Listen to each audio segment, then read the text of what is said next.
Sophie Mourlot, bonjour. Bonjour. Vous êtes directrice générale énergie et climat.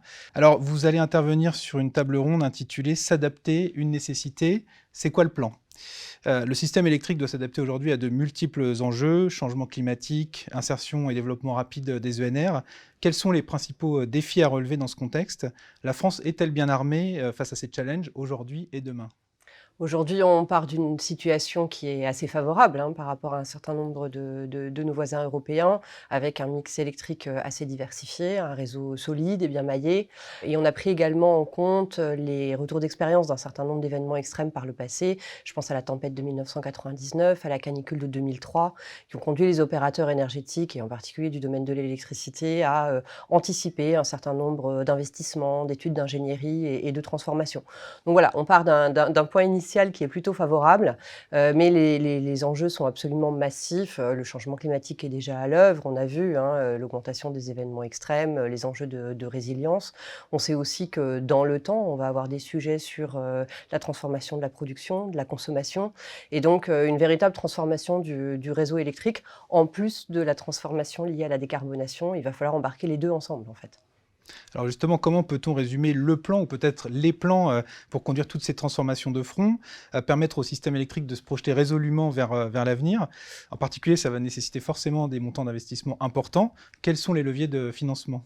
Nous en avons principalement deux familles, les plans de décarbonation, la stratégie nationale bas carbone, qui est notre feuille de route pour la décarbonation, la programmation pluriannuelle de l'énergie, notre feuille de route d'investissement dans le système énergétique, et puis le plan national d'adaptation au changement climatique qui vient d'être mis en consultation, qui lui se focalise sur les enjeux d'adaptation. Ils ont été conçus ensemble, donc ils sont compatibles, et on voit que dans les trajectoires d'investissement, en particulier sur les réseaux, en réalité ce sont les deux enjeux décarbonation et adaptation qui vont être pris en charge par les différents opérateurs.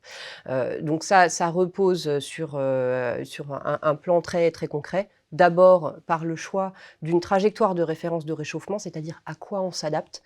Et ça, le fait que dans ce plan national d'adaptation au changement climatique, on ait pu le définir, ça a permis de travailler par exemple avec Météo France, qui a pu modéliser à une échelle assez précise au niveau local l'ensemble des transformations sur les précipitations, sur la chaleur, sur les événements extrêmes, sur la sécheresse et l'humidité, voilà, qui permet ensuite de faire des études de vulnérabilité que l'ensemble des grands opérateurs ont lancées, et de planifier les investissements dans la durée pour s'adapter en trajectoire aux effets du changement climatique.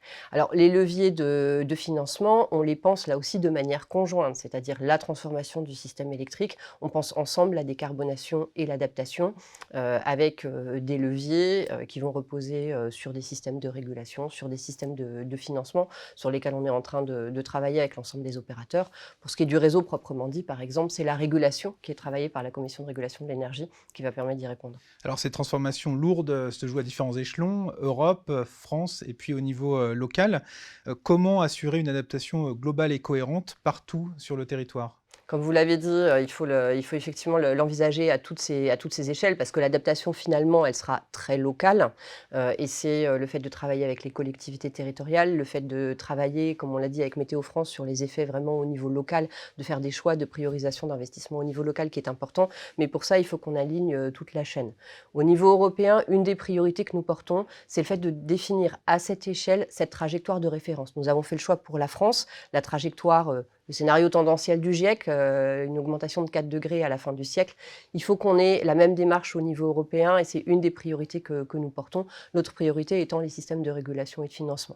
Au niveau national, nous avons ce plan national. Il permet de mettre les choses à plat. On a 51 actions, en particulier un chapitre sur la résilience de l'économie, donc la résilience des réseaux, mais de l'ensemble de l'économie. Et ça permet ensuite de mobiliser tant les opérateurs privés, les entreprises, les collectivités locales, chacun de travailler avec les assurances, avec le ministère des Sports, avec les ONG, pour faire cette adaptation au niveau local. Alors ces différentes adaptations vont nécessiter l'adhésion des populations pour éviter un rejet des aménagements, de tous les travaux nécessaires. Quelles mesures peut-on mettre en place pour faciliter l'acceptabilité sociale? Faut-il revoir les formes de concertation actuellement hésitées? Le premier levier, c'est d'abord la connaissance et le partage de l'information. On voit que depuis qu'on a défini cette trajectoire de référence et qu'on en parle depuis l'été 2023, il y a une vraie prise de conscience, en particulier du côté des collectivités et des entreprises. Et le fait qu'on en parle, qu'on puisse expliquer en quoi ça consiste, quels sont les enjeux et comment est-ce qu'on va investir, on voit que déjà, ça provoque le débat, la concertation et ça fait émerger des solutions. Ça, c'est quelque chose à poursuivre avec effectivement des formes, alors pas forcément des nouvelles formes de débat, mais des formes renforcées de débat. Je pense en particulier aux conférences des parties qui sont conduites dans chaque région. La première série de conférences des parties a été conduite autour des enjeux de décarbonation et on va rentrer dans une série autour des enjeux d'adaptation. Donc ça va être une discussion à toutes les échelles et on va travailler avec les filières, avec les collectivités pour emporter effectivement l'adhésion de l'ensemble des citoyens mais également du monde économique. Sophie Mourlon, merci beaucoup. Merci à vous.